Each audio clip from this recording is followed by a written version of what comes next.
කවදාවත් දරුවන්ට නම කියලා නම් කතා කරන්න එපා. ඒක හරි දුරයි. නැද්ද? නම කියලා කතා කරන්න ඕන තරම් මිනිස්සු ඉන්නවා. එහෙම ඕන තරම් ඉන්නවා. මගේ දුවේ මගේ පුතේ කියලා කියන්න කවුද ඉන්නේ? අම්මයි තාත්තයි විතරයි. සංසාරේ කවදානම් කොහොම ආදරණීය විදිහට ආය අපි කතා කරන්නද? පැහැදිලිද මම මේ කියන්නේ?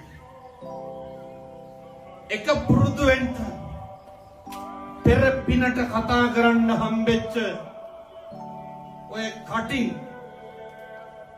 එක වචනයක්වත් අපතේ නම් දාන්න නරකයි.